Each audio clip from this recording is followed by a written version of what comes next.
First off, I generally let my hair air dry as much as I possibly can while I'm doing my makeup. And I think that that's a really important thing because you don't want to put a lot of heat on your hair, and especially on extensions. If you want your extensions to last, you really have to baby them. When you get out of the shower and you towel dry your hair, don't scrub. I have my towel here.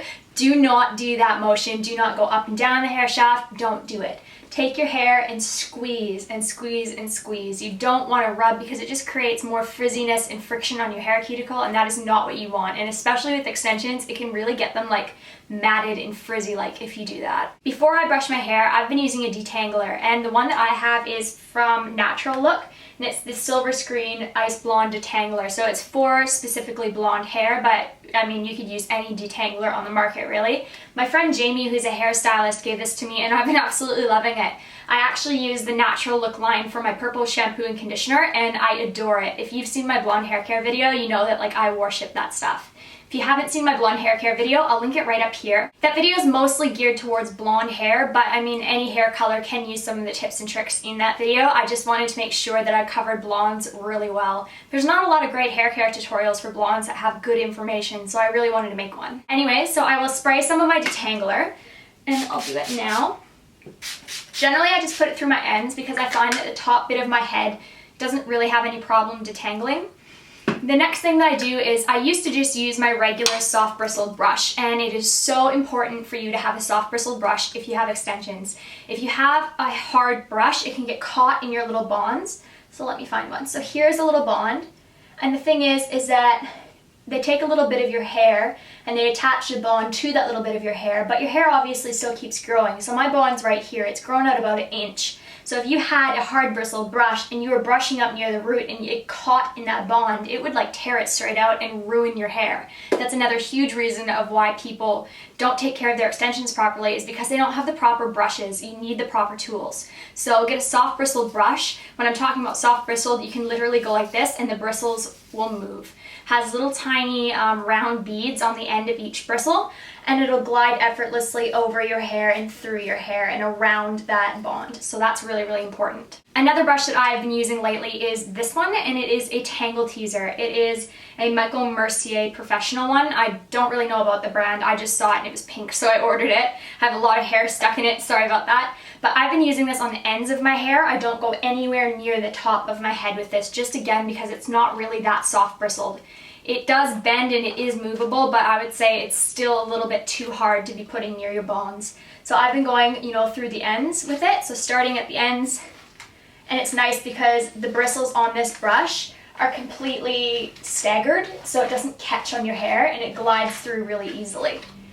So quickly and effortlessly your hair is detangled, which is awesome. So yeah, there's that. When you get up to your roots, just take your other soft bristled brush and you can brush through. Once you've completely brushed through, you can apply some product to your hair, and I always apply a bit of product to my hair before I blow dry. I think that it just makes a world of difference with frizziness and shininess and that kind of stuff. So what I like to do is I have 2 products that I love, Moroccan oil and CPR, and I mix a little bit of both in my palm of my hand and then I put it through my hair. But CPR is like a defrizz stuff. It's sold as a smoothing cream, and I also put this on my hair before I go to the beach and stuff like that. This protects against heat, humidity, UVB, salt water, a bunch of different stuff. So I'll mix a bit of this and a bit of the Moroccan oil. And if you guys don't use like actual Moroccan oil brand Moroccan oil, definitely suggest try it. I've tried a lot of other brands that are like similar Moroccan oil stuff or argan oil, and it's never the same as this. I personally use the light formula because I have blonde hair and it doesn't like drag my hair down anyways. I'll mix a little bit of this in my hand, so 1 pump, and I'll mix a bit of this CPR in my hand as well. Just a little dab. And I rub it between my hands and I bring it through the ends of my hair, just working my way up. I never put this stuff right up to my roots. I'll pretty much do from there down, just because I don't really think that you need to put it directly up to your root. All it does is weigh your roots down if you do. After that, you can always take your brush again and just give it a quick brush through. So now it's time to pick where you want your part. I've been wearing a middle part lately, so take your brush and do your part. With my part, I can never seem to get it directly in the middle, but that's alright. I'm not really that picky with it.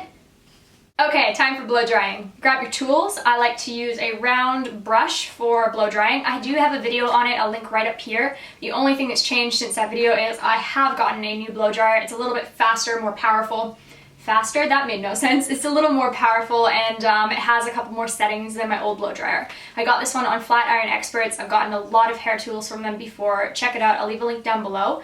But I like to use this with my round brush because I think that it smooths my hair cuticle a lot more and it makes it easier for whatever styling option I choose. You could use a paddle brush, but again, I just think it's so much easier with a round brush, and it also creates a bit of volume on top for me.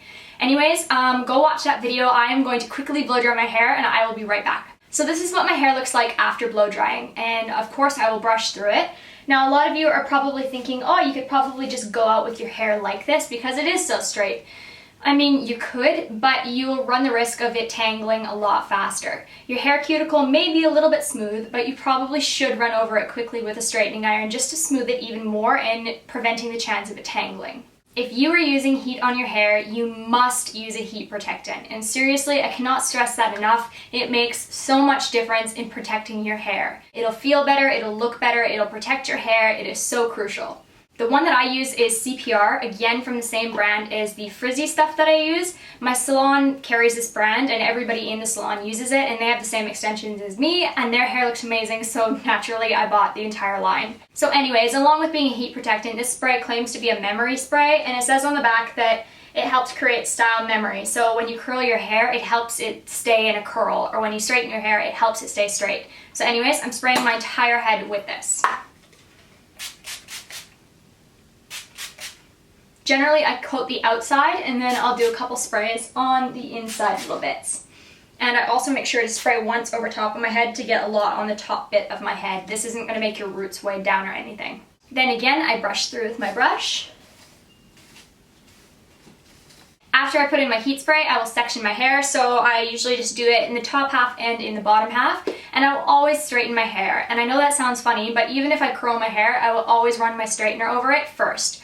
And I do that because it makes the hair cuticle lie flat, and with extensions, it really doesn't matter if you straighten it a little bit first. It's not gonna like stay straight and not curl, I promise. For some reason, extension hair curls or straightens really easily, so I always make sure to run my straightener over it just because it makes it look shinier and all in the same direction before I do anything with my hair. I always use my GHD, no matter what, for straightening, for curling. I know you're like, curling with a straight iron? Really, it can be done if you didn't know that. I have a video on it, I'll link it right up here. But this is like my be-all, end-all hair tool. I could never go without it. I totally recommend getting one. I wouldn't get the limited edition ones because they break really easily, but the gold-plated ones last forever. So I'm gonna do that and I'll be right back.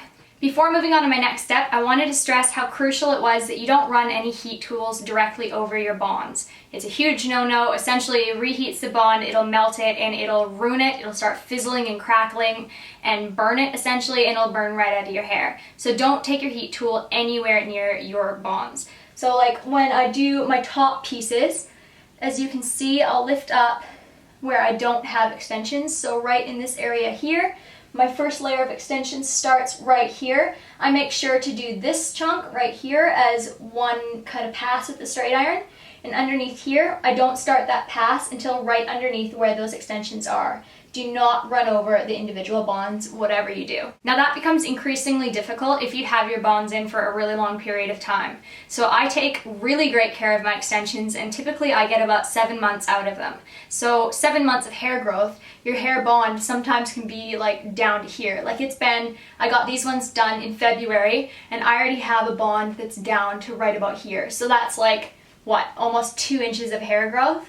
So in another couple months, it'll probably be like down to here, which is a lot of hair growth in between here and here. It's going to be really delicate in between your head and where the bond is, so you want to make sure that you're not snapping any of that hair, and definitely wanting to make sure that you're not running your hair tool over top of that bond. You'll have to start right a little bit lower. Next, I'm using a spray hair oil, and again, I'm using the Natural Look brand, but I've also recently picked up the macadamia natural oil one. This one smells amazing. This one smells amazing too, but it smells amazing like orange, whereas this one's like macadamia nut coconut stuff. So they both smell great. They're both brands I would totally recommend. Right now I'm going to use this one just because I find it's a little bit more heavier of an oil than the natural look one. This one I like in straight hair because it just kind of weighs it down and keeps it straight for me. So I spray a couple sprays and I try to keep it away again from my roots because I don't really want my roots to have that oiliness on them. Not that it would be that bad to do it, but you'll see once I brush through, it just creates more of a shine, as well as it kind of weighs that hair down. You can see that this hair is kind of, you know, still puffing out a little bit until I brush it through. So after that, I always use the hairspray just to kind of keep everything in place. It doesn't really matter what brand of hairspray you use. There's not really anything that's going to mess up your extension bond. I usually use the Elne stuff, or Elnet as a lot of people pronounce on YouTube. So I always spray from my bangs, lifting up and back, and then spray down the shaft. I don't know what it is about hair extensions, but I find that they help your hair last really well for second and third day hair. So I can really get away with not washing my hair for up to about 4 days before I need to repeat the whole cycle again, which is awesome because then you can hopefully try and keep heat off of your hair on the 3rd and 4th day. You can do some kind of an up style or no heat style. But so say for tomorrow's style, what I would probably do is I would use my GHD again to curl it, and then on the 3rd day I would just mess up the curls again and have a 2nd day curled look, and then on the 4th day I'd probably put my hair up in either a ponytail or a bun or something like that. But what I usually use every single day before I do one of those styles is a dry shampoo. I really like using the Batiste stuff. I like the smell of this one. It's coconut and exotic. This is the first time I've bought it, but I've showed it I think in another video. I really like it. It sprays out quite white, and so it's nice for blondes because it can help you disguise your roots if you have a little bit more root. You rub it in and scrunch it in. I'll even use this on the first day if I want to get a little bit more volume in a certain spot. So you can just lift it up, spray it in, mess it up, and then brush over it, and it gives you a little bit more fluffiness or volume in your hair, so that's a nice thing. So fast forward when you're going to bed. You always need to braid your hair. I know it sounds annoying, and it is, but it just becomes kind of a little nighttime ritual.